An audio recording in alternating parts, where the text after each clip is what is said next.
Small town. Damn, that's you strictly.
Small town.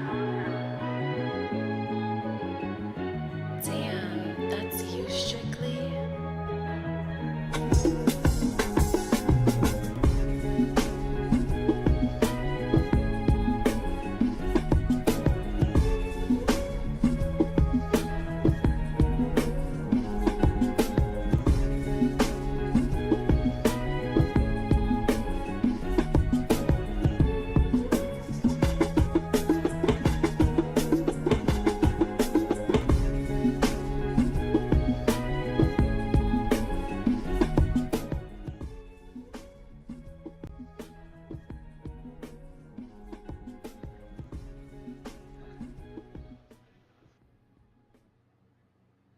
The All Things Sports family would like to send its deepest condolences to the family, friends, loved ones, and teammates of Johnny and Matthew Gaudreau, who passed away this past Thursday night after being struck by a vehicle while riding their bikes.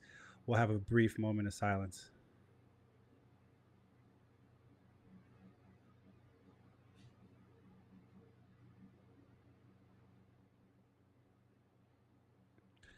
Ladies and gentlemen, as it turns out, Dabo Sweeney still won't use the transfer portal. The Hurricanes were recruiting Florida recruits, and we are back to give you the real in sports. Once again, I'm your co-host, Small Town EP. They are Wait Julian, live from New York City. Big Kev shot it live from South Florida.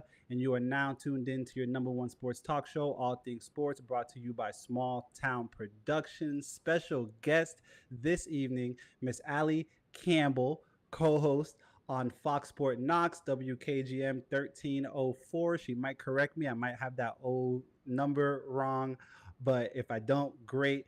Great to have you. Allie, how you doing? I am so good. How are you guys? Thank you so much for having me on. We're great. We're great. It's a pleasure to, Doing to well. have you. This has been a long time coming. We've been trying to set this up for some time. You were out Absolutely. you were out hiking in the mountains today, so I'm glad that you made time to come hang out with us.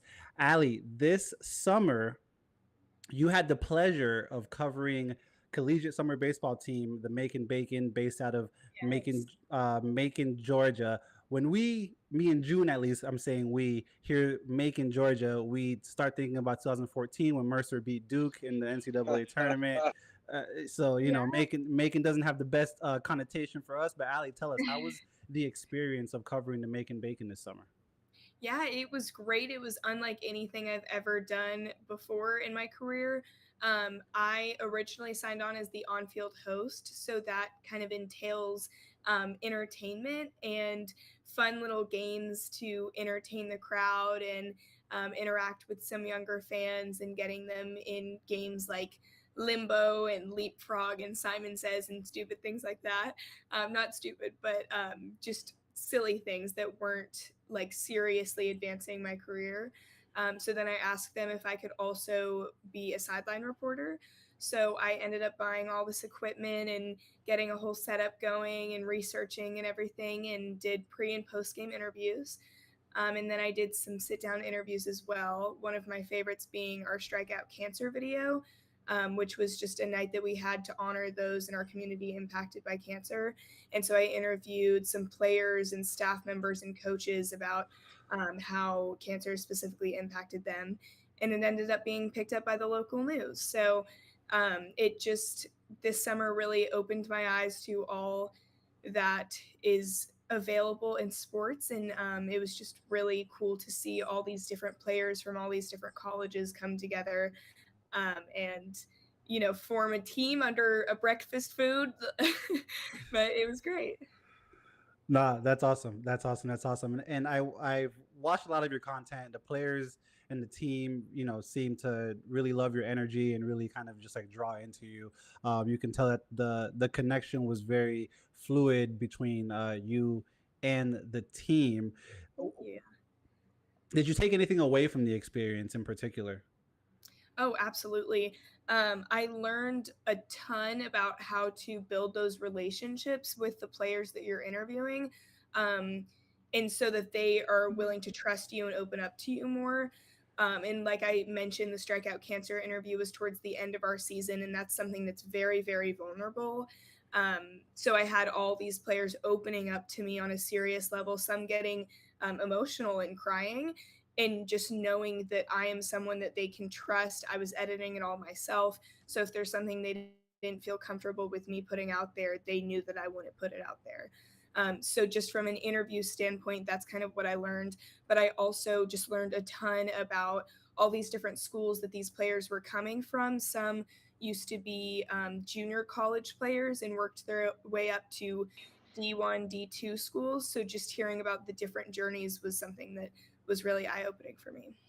Awesome.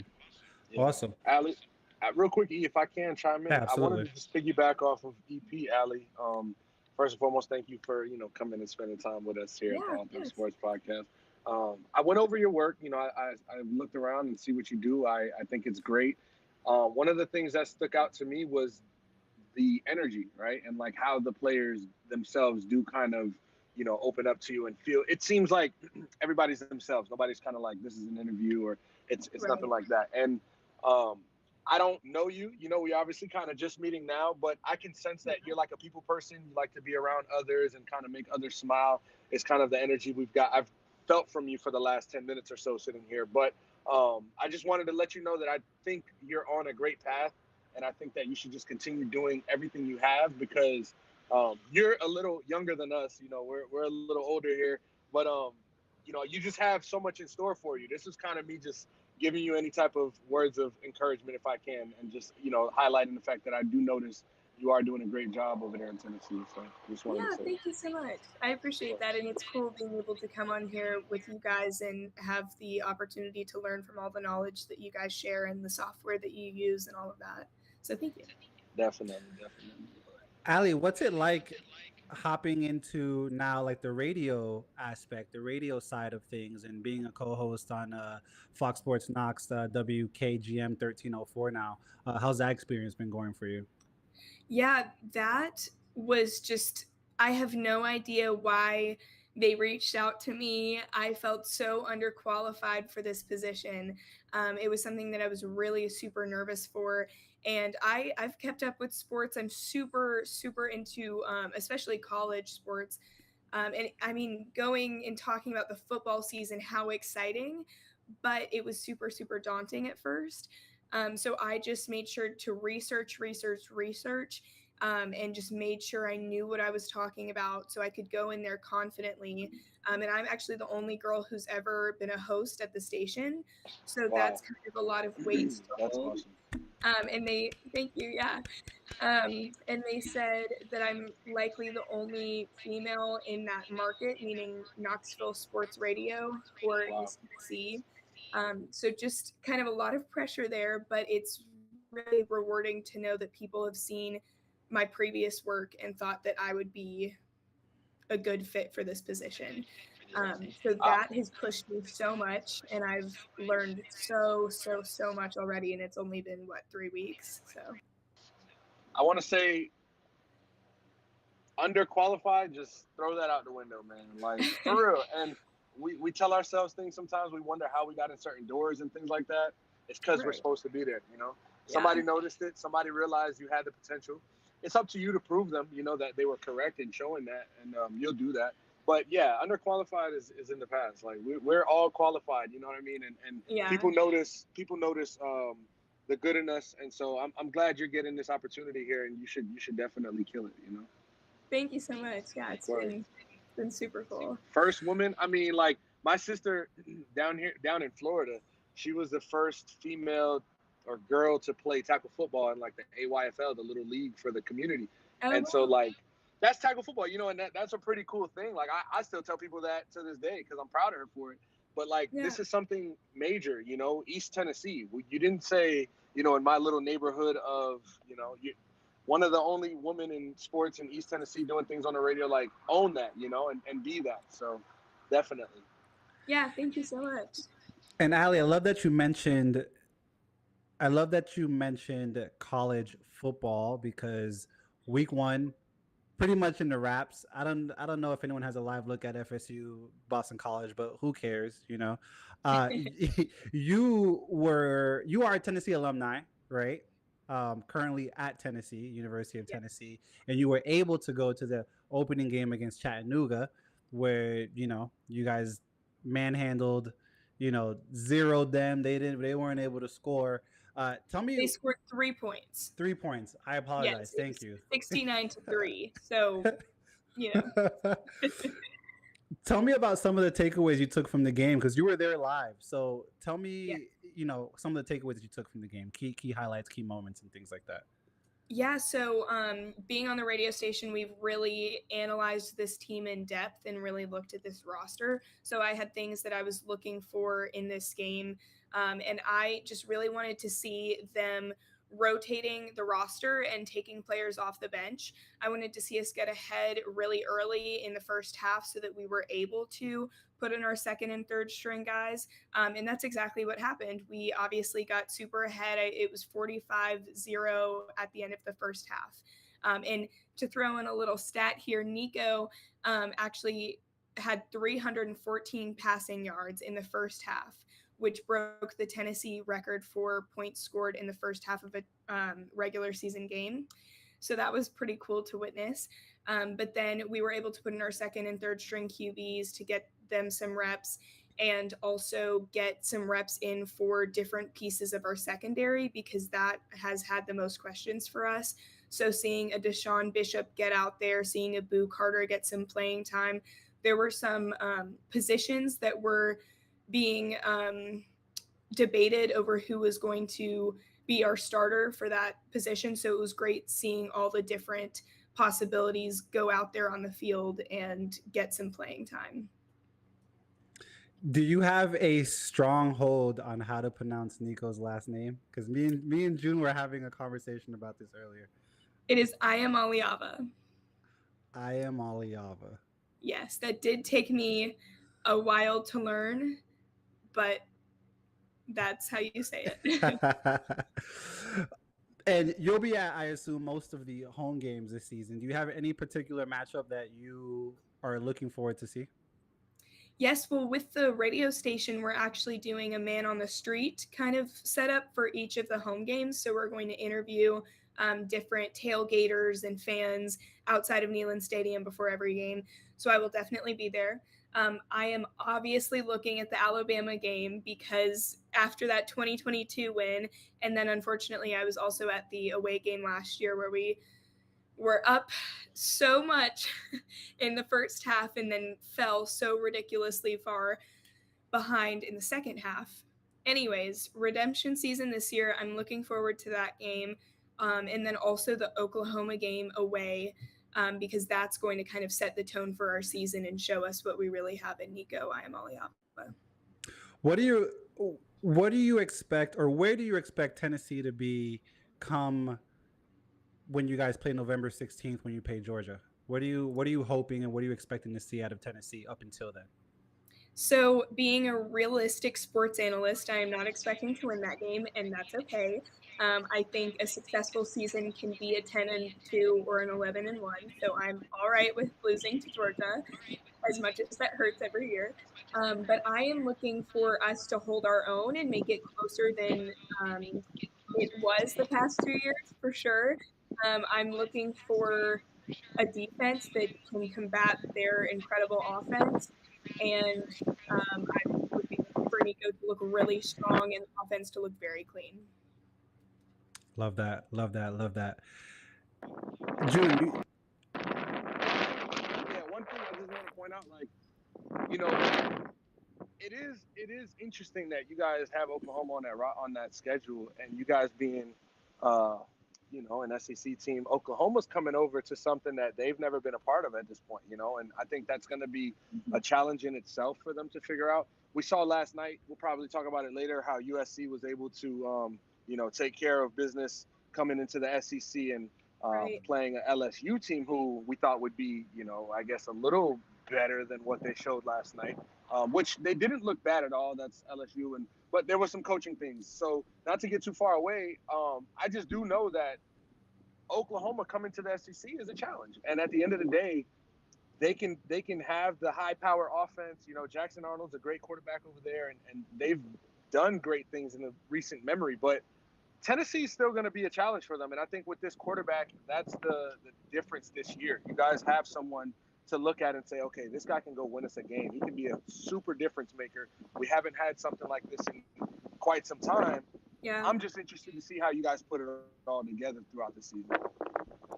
Yeah, that's going to be a huge game for us, especially because both teams are at a very similar situation where it's a very young offense, both being led by redshirt freshmen between Jackson Arnold and Nico Iamaleava. And then also what's unique for us specifically is that our coach, Josh Heupel, used to be the quarterback at Oklahoma. So he's returning back there and he used to coach there as well. So he's going to be returning back there, really hoping that we can bring in a win, but it's going to be definitely a tough atmosphere to play in, which is definitely a factor. But I'm really hoping that we can pull through, but it will be a really close game for sure. you also were able to write and have a couple of articles on the Volunteers men's basketball team last year. Hell of a run that you guys had. And you did lose a young man who was drafted in the NFL to the Los Angeles Lakers by the name of Dalton Connect. Major asset on the team. The man was going off for like 30 points a game last year. Single-handed. That was fun. Yeah, it was great to watch. What do you, or I guess, how does the loss of Dalton Connect affect the Tennessee Volunteer men's basketball program coming into this season? Yeah, so he was obviously such a difference maker on our team last year. But we also lost a considerable amount of other players. We lost some seniors between Santiago Vescovi and Jonas. Actually, Jonas Adu transferred, so that's a whole other thing. But we lost who we called Triple J. So those were some big players for us as well. But losing a player like Dalton Connect is massive.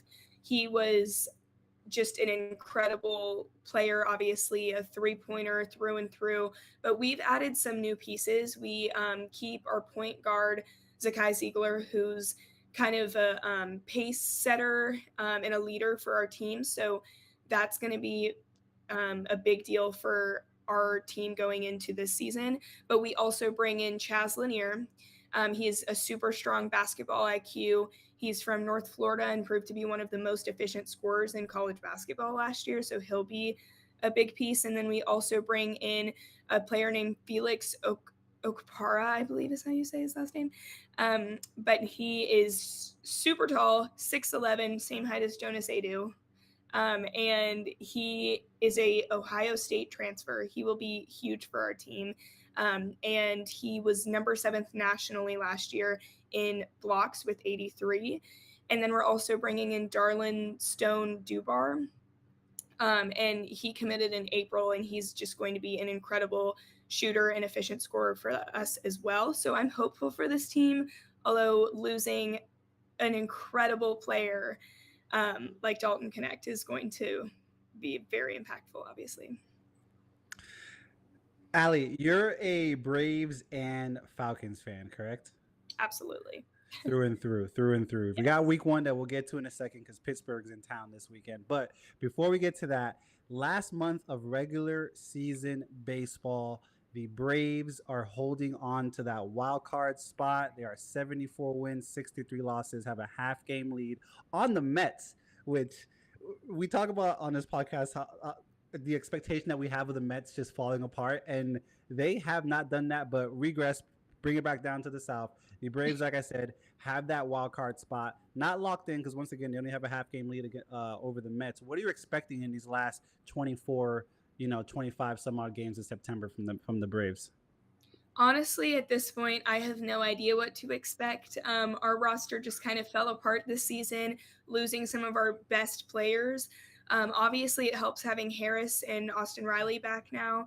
But I mean, there's just so many key pieces that we lost this season that have changed our performance tremendously. I mean, I really don't even know what to expect. I'm hoping with our next few weeks, we have a fairly easy schedule before we face, who did we face the Dodgers. So that's obviously going to be a challenge for us. But facing the Rockies and a couple other teams before then will get us ahead, hopefully. But I'm really looking forward to seeing what we do against the Mets. I think we can claim that wild card spot, but also if we did it at this point, I wouldn't be surprised. You can claim the wild card spot. It's the Mets that are behind you.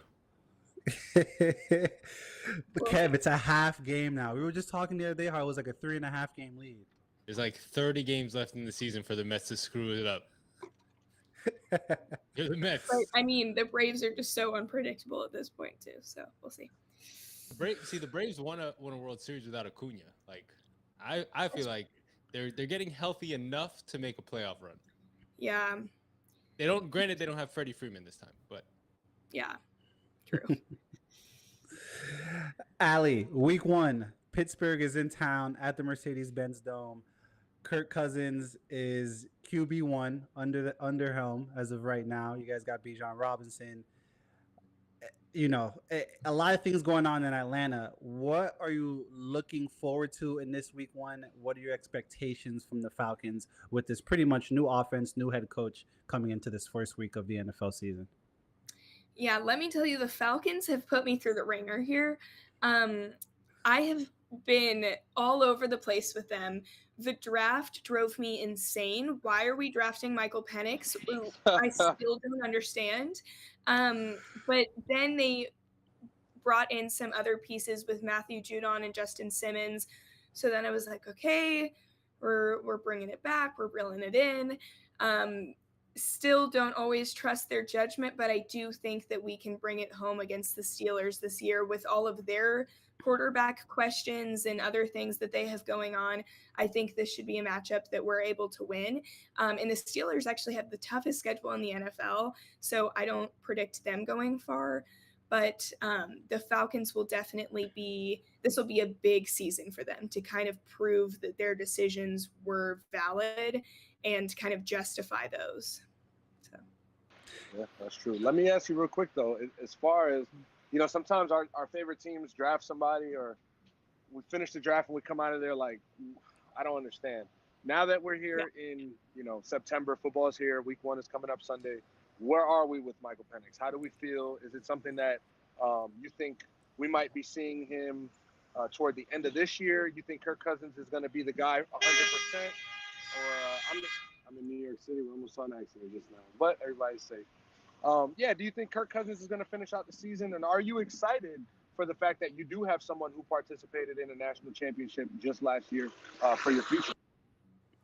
Well, I sincerely think that Kirk Cousins will be the guy no matter what, at least this year. They spent $180 million on that guy, so right? I don't think they're planning on sticking with him.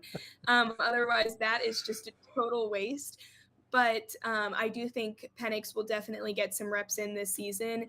And they've talked about how they think that they're going to be so good in the future that they don't ever want the quarterback position to be a question for them. So from that sense, I can kind of understand it. Still frustrating. I think Kirk Cousins is going to be the main guy this season for sure, though. As bad as I want to feel when you say that the Falcons have put you through the ringer, I'm a Jets fan. So Okay. I Yeah. am, and it's crazy because the Falcons did the exact same thing that the Jets did. Traded a third round pick for a guy who's holding out, and the Jets got all the shit for it, and nobody said a thing about the Falcons doing it. Neither one has a contract still, but the Jets got a whole bunch of shit for it. That's just the state of the Jets franchise. We get blamed for everything. That's it. Yeah, that is a tough team to be a fan of, but kudos to you. Thank you. On the other side of that spectrum, I'm a Chiefs fan, lifelong Chiefs fan. Week 3 in the Benz Dome. I will be there. I'm excited. Haven't seen Pat Mahomes live yet, so I'm super excited for that game. Oh, I'm awesome. not gonna ask you what your expectations for that game are, Allie, because I don't know if we'll have the same ones. I'm kind of expecting probably what you're expecting, but Ladies and gentlemen, that was Allie Campbell. Thank you for joining us. You can catch her Monday through Friday, 6 to 8. Fox Sport Knox, WKGM 1304. Follow her at the Campbell Scoop. Allie, thank you so much for joining us this evening. Thank you so much, guys. I really appreciate it. We'll catch up with you definitely throughout the season, and we'll see what your Braves can do. That's probably your most exciting favorite team. But we'll stay in touch, all right? We appreciate you coming by. Thank you so much. I appreciate you guys. Have a good rest of the show. Thanks, Allie. Peace. Thank you. As y'all can see, man, I've changed my ambiance 4 different times here. If you would, the struggle is real, but guess what? The dedication is real. I appreciate that as I get my old-fashioned on the rock. Listen, there we go. My phone started to die. So since the show has started, I've gotten the 20%. I've gotten the 10% warning. I went to the corner store and bought a charger. I went to look for somewhere to charge it. It was too loud. I'm at a bar now, and it's fairly, noisy. However, guess what? All Things Sports Podcast must go on, man. And I'm here to be with y'all boys. And I've actually been super excited all day for this show. So I appreciate Allie. She came in with some great insight. She gave us some of that East Tennessee, lowdown. We got that talk. And here we are. We ready to talk about week 1 of college football. Is that right, man? Absolutely. Absolutely. We're going to take a quick 2-minute recess. You'll see the countdown on your screen one more time. 2-minute recess. ATS will be right back.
Small town. Damn, that's you strictly.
Small town.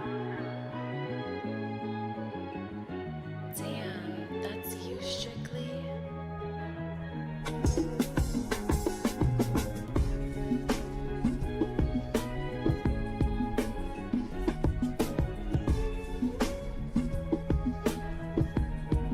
We're back. Appreciate you guys holding. We are here.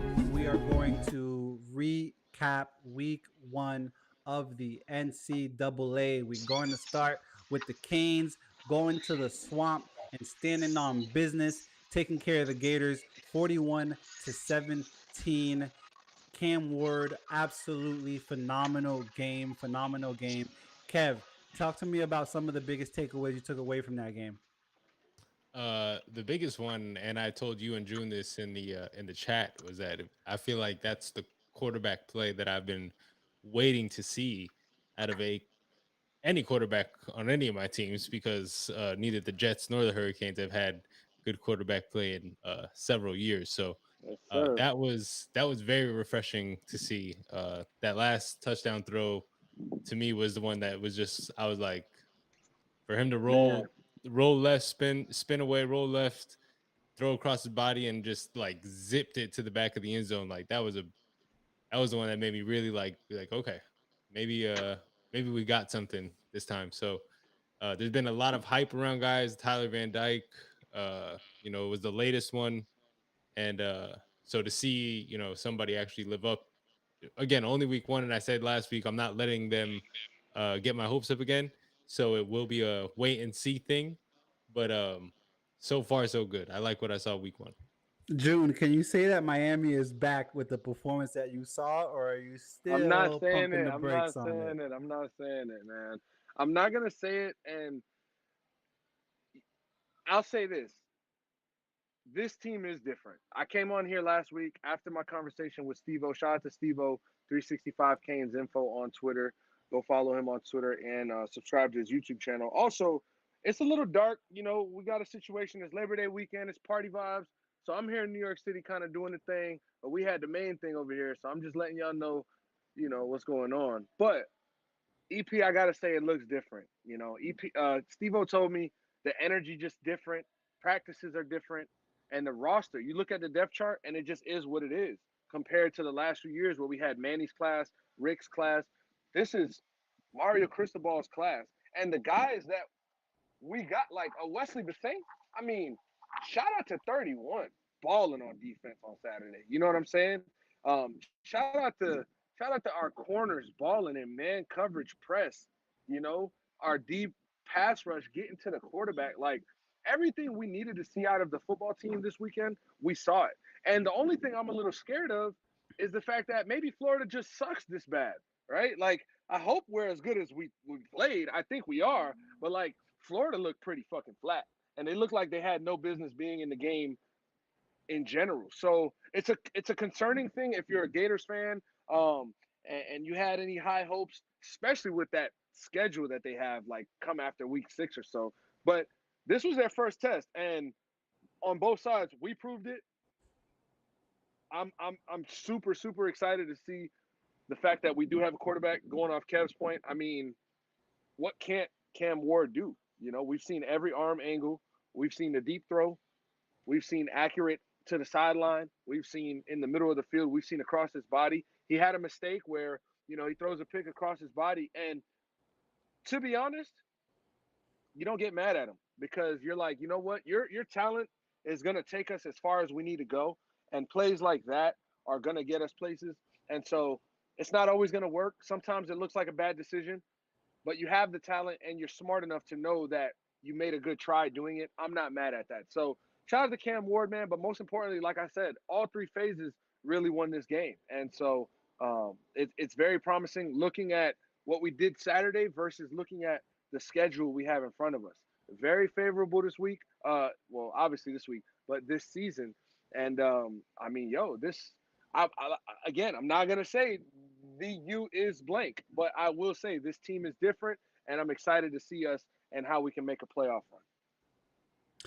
Shout out to my good friend of mine, Phil. I've been cool with him since like 10th grade of high school. He is a University of Florida alumni, graduated, but a lifelong, and when I say lifelong diehard Hurricanes fan, lifelong diehard Hurricanes fan, his alumni affiliation and association didn't phase him at all. My man was at the game, dripped down in the orange, in the green. He even took a Yes, sir. picture of the whole "This is Gator Country" and Photoshop canes over it. Yes, So sir. I'm also not gonna say that we're back because I think it'll take a lot for us, Julian, me, and Kev to boldly state that the U is back because we know what the U is back really means and really entails. But it Right. was definitely great to see us put belt to what on the road in the swamp in a hostile environment. I don't want to get Yep. it, I don't want to get it misconstrued like you were saying, June. Maybe Florida is that bad, but hey, we did look that Yeah. good. You know who didn't look good this? What were you saying, June? No, I was gonna Oh, say real Kev. quick. The what I did like was the players after and their attitudes after, because that's something that the U's been missing. Like, you want the U back, you got to bring the good and the bad that comes with it. And some of those players, they didn't take no shit, and they let you know it. And that's what I want to see. Like, I want to see players Yeah. who don't get bushy tail and bright eyed when the lights turn on. And those guys after the game, before the game when they were talking, after the game they were talking. So I like the attitude that I see that goes along with the play. So far, And we're one game in, we got a long season, but it's a good start. and when your head coach is right there behind you, like doing the gator chomp, snapping the knee, like you you have to be a leader of men, but you also have to be someone who's willing to let men grow in their own respect, if you will. So what I'm trying to say is, like, as the head coach of the University of Miami, Cristobal's job is obviously to bring glory back to the U, right? Recruit great talent and have a lot of 5-star, 4-star athletes on that field Saturdays. But it's deeper than that when you talk about the culture in Miami and what the program is, especially with the football athletic program. It's family, it's about growing into, men, better humans. And I think Cristobal is just a great person to have at the helm for this job. We didn't see the locker room click all the way with Manny Diaz and with Mark Richt. I think that as good, and shout out to Mark Richt, man. He's one of my favorite coaches ever. Like, seeing how we had his respect and the 10-2, like, I'm not gonna take away from any of that, and I'm not here to compare, but I just think that Mario Cristobal understands Miami just a little more, and they're both alum. I'm not trying to compete, but I think Cristobal, and I wouldn't even put it against Rick. I just think Cristobal in general and his lane does a great job of letting his players be who they are and grow through mistakes, and then when the times are good, showing them that this was the way. If you guys get me, that's what I'm trying to say about Cristobal. So I just think we're trending in the right direction, and all signs are pointing towards that four-letter word that we say all the time. However, we're gonna have to see it when we play a team like Ball State. It's gonna have to look like this team should not be on the field with that team. We don't want to see a good game for these games. We need to see blowouts in lower level competition games, and that's going to give me signs to say, you know what, this just might be it.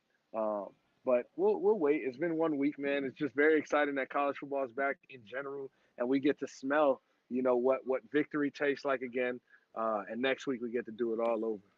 And just a live update, the Miami Hurricanes have lost three less games now than both the Gators and the Seminoles combined. Amen.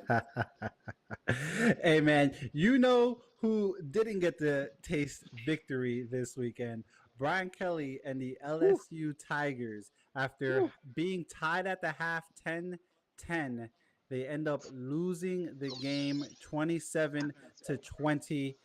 LSU has not won an opening game week one since 2019. So that's 5 years, 2020, 2021, 2022, 2023, and now 2024. They have lost the opening game of the season. June, what's going on with Brian Kelly and company right Damn. now in I was LSU? just gonna say, don't come to me with no questions, bitch. I don't know. Hey, Hey man, all I know is that 10 penalties for almost 100 yards last night. The way they lost that game, because you said tied 10-10, they were tied like 20-20 at the end of the game, and they end up losing this game. Those type of things aren't necessarily all on the player. I think that you have to take away the fact that they were unprepared for this USC team, and uh, this I could say the same thing that I said about the UM game. Like, is Florida this bad, or is UM this good? Is USC and their defense as great as they showed, or is LSU got a lot of things to figure out within the next couple of weeks because it's going to be a long season if they can't. Um, Listen, man, Brian Kelly. I think it's been 3 years that he's. This is what his fourth year or so, and Yeah. and he's at a point, fourth or fifth, and he's at a point where he's got to figure things out. Coming out every single season and not being able to win. I mean, I remember when lost to LSU to start the season back in 2018 or 19, and then we lost to Alabama, and then we lost to the Gators. That might have been 2017 when we lost to LSU. Jeff Thomas on that team, and we lost to Bama. Then we lost to the Gators. It was very, very refreshing to see what Miami was able to do. Talk the fucking smack, back it up, come out on Saturday and show your opponent. LSU, man, they're in this purgatory right now, and I think it starts at the top. So you're gonna have to look at Brian Kelly. He's gonna have to figure things out and have the answers and have their team prepared for their SEC play this year, because we're not gonna just say, okay, next week they get a win and they're back. I don't know who their opponent is next week if y'all can check, but I'm sure it's gonna be some lower tiered level team for the most part. But I don't think it's talent on the team. I think that LSU recruits great.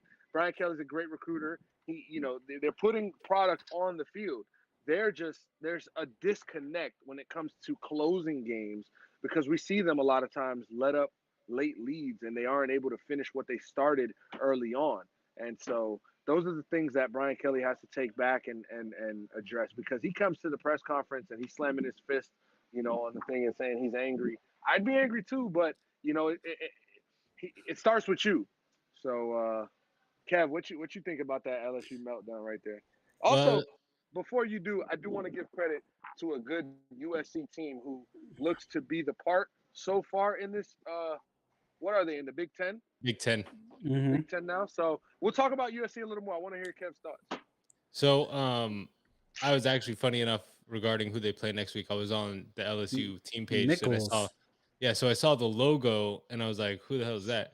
And then I clicked it and it takes you to like the game screen and it just said NICH. And I'm like, who the hell is that? So I had to click into the team and saw that it's Nichols Colonels. So that's Wow. who they play next week. Wow. But yeah, something with Brian Kelly is like, I don't know. He's always been weird to me. Yeah. Um, I just don't think he's a player's coach. Like, it doesn't seem like players will run through a brick wall for Brian Kelly the way like they would run through the wall for other coaches. Like that LSU team that was coached by Ed Orgeron that won. Who was the quarterback again? Joe Burrow. Oh yeah, that guy. They they I mean, that whole team was great, and that's the last great team they had there. But you could see that team come out to play every single week, every single game, and it's because they had the talent and they had the coach that was that knew how to be a player's coach. And so I think that's what Brian Kelly lacks. I think at LSU you're always going to get that talent being in the SEC and being LSU. Um, but you gotta have the guy who knows how to, like, 10-3 is not acceptable. As if I was an LSU fan, 10-3 is not acceptable for me. Like 2 loss seasons Yeah, three max is three is crazy. every Yeah. year. So yeah, I think if LSU doesn't make the playoff this year, I think we could see talks of a change coming. Ooh, and Brian Kelly did take accountability for the loss. He did mention, that certain players didn't execute, certain players played their butts off, quote unquote, but certain players didn't execute.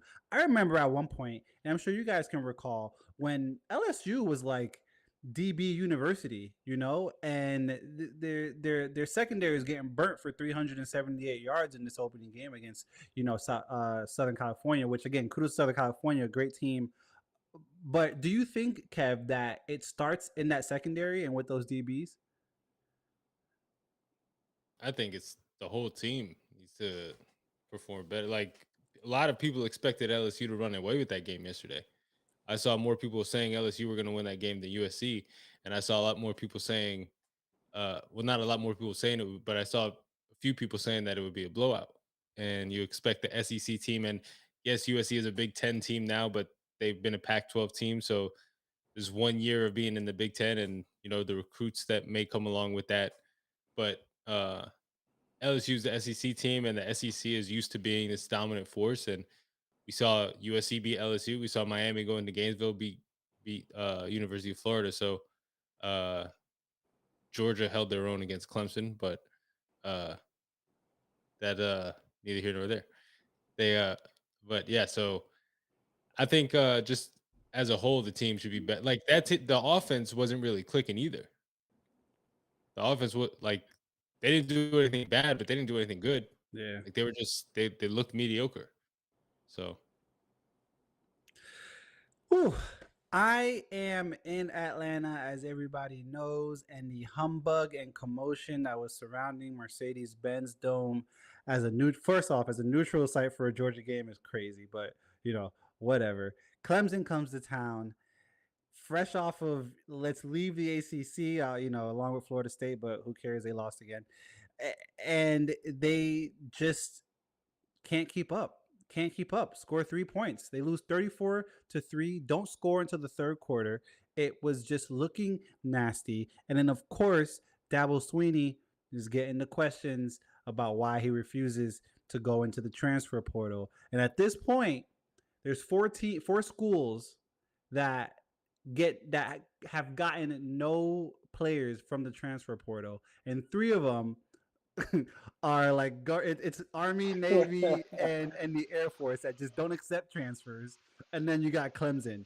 Dabo Swinney after the game saying, "We do the best that we can, and we do the best, and we essentially we always perform in the interest and make decisions in the best interest for Clemson University." But he just refuses to go into the transfer portal, and it's not only becoming a topic of conversation, but it seems to be hindering the team and their performance. June, what did you take away from this lack of performance that Clemson put on? Yeah, I mean, I just think Clemson is who they are right now.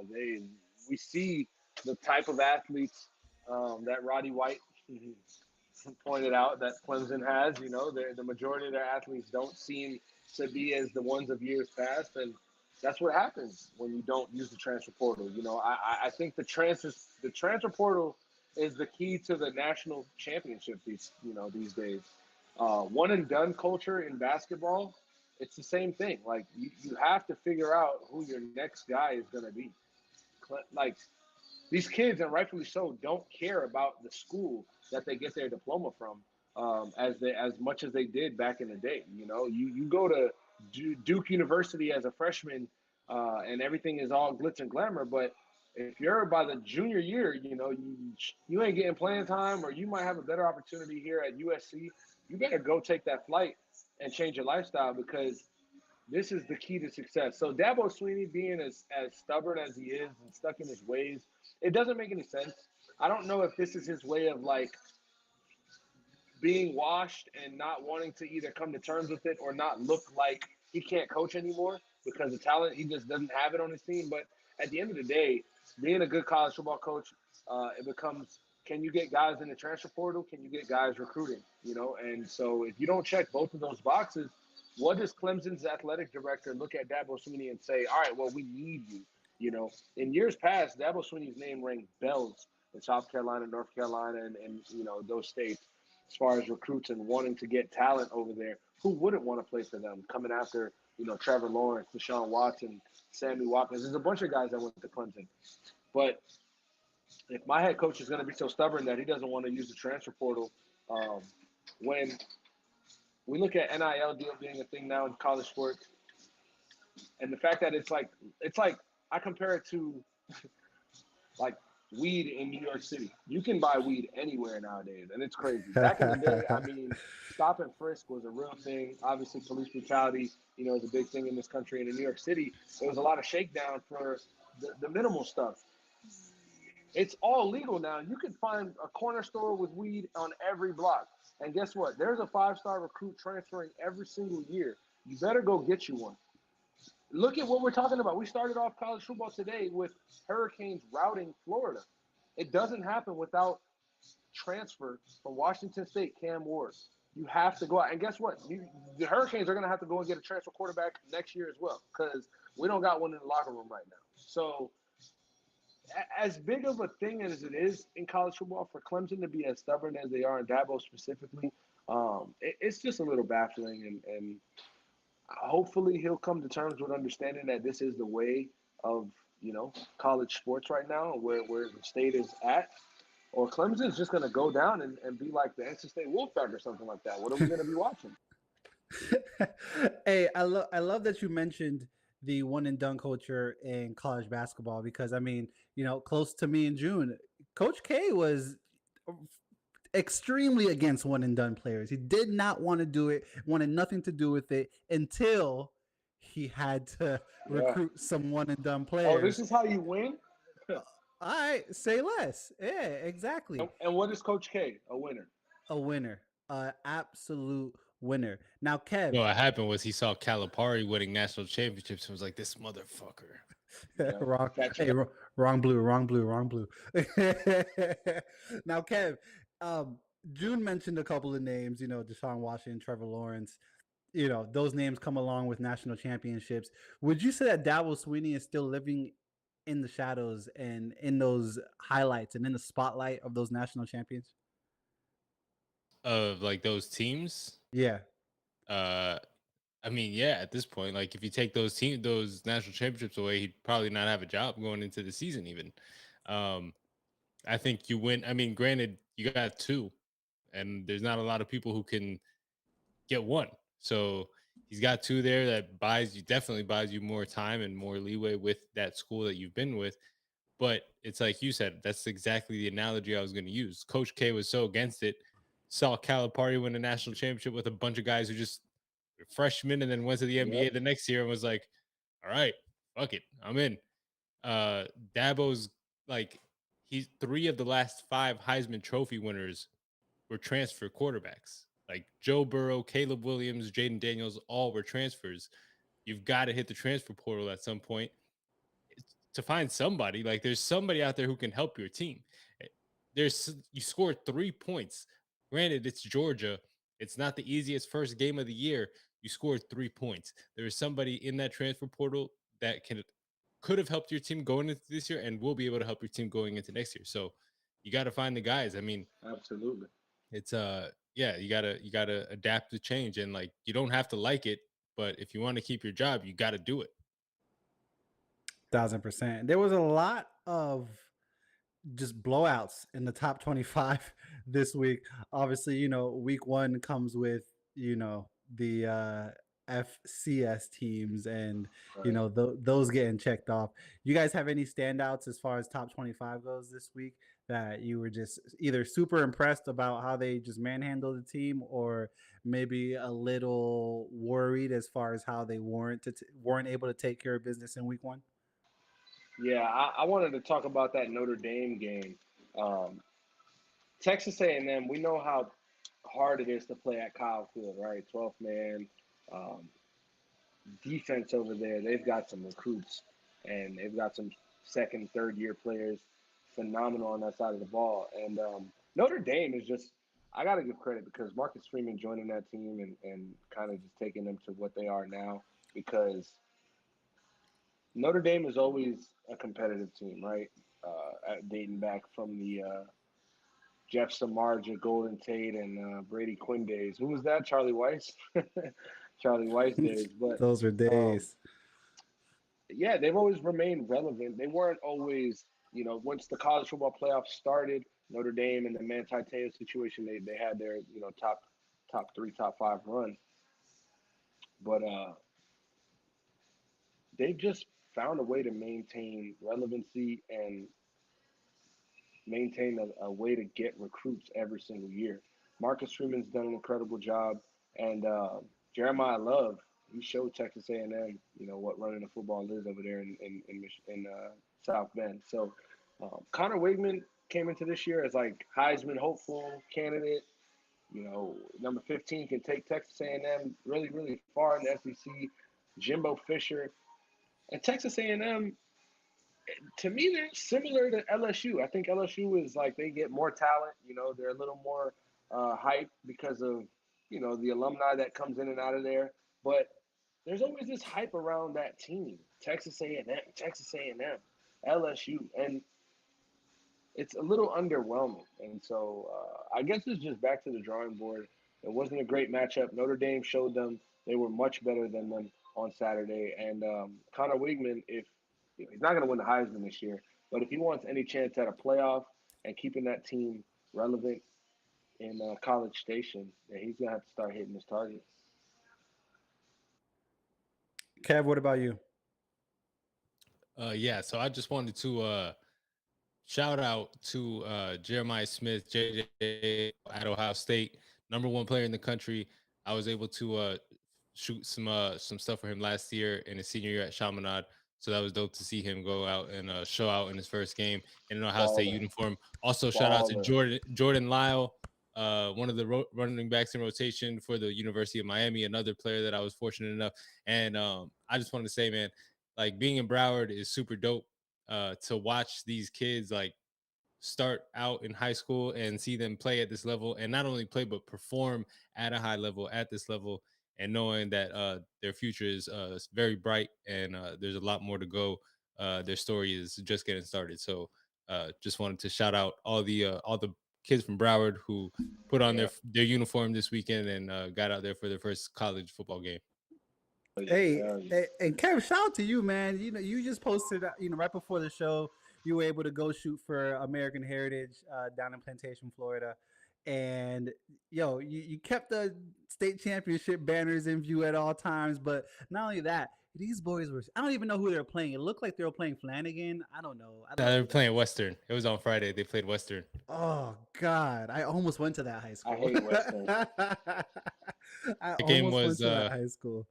I knew what the outcome would be in the first 10 minutes of that game. Yeah, so. I'm sure it was over before it started because from the looks of those highlights, American Heritage was just manhandling those Wildcats up and down that field at American Heritage, which is a beautiful field, by the way. If anyone's never been to a high school football game and you live in South Florida, you live in Broward County, you are able to catch an American Heritage game, I highly recommend. The field is beautiful, the ambiance is amazing, the campus obviously all brick, all it's just the feng shui is the vibes, as they say. Definitely go catch a game down at American Heritage if you have a chance to.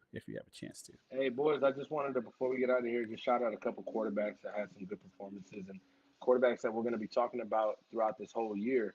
Ole Miss Jackson Dart, Purdue Hudson Card, USC's Miller Moss, Auburn's Peyton Thorne, Arkansas's Taylor Green, obviously Miami's Cam Ward, and then we got Colorado Shador Sanders and Oregon State's Giovanni McCoy.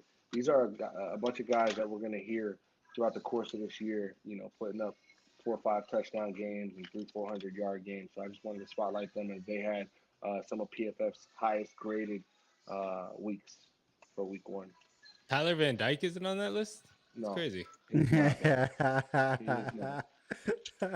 That's crazy. Oh my goodness. In other news, it was a great weekend for football, as they say. A lot of stuff was popping off in the Premier League and La Liga. Kylian Mbappe scores his first goal in La Liga. So just a lot of things going on. I'm looking forward to this weekend anyway, for more football and football, as we say in the States. Week 1 of the NFL kicks off Thursday, and that will be the next time you will see us. Ladies and gentlemen, children of all ages, if you tapped in on the live, thank you so much. Shout out to Ali Campbell for joining us earlier on the show. If you're tuning in after the fact, thank you so much for taking time out of your beautiful day. But this has been your Monday night All Things Sports Talk Show, your #1 sports talk show brought to you by Small Town Productions. Ticker Up Top brought to you by ESPN Bet. That's not a paid sponsorship, but ESPN, what up? We'll see you guys Thursday.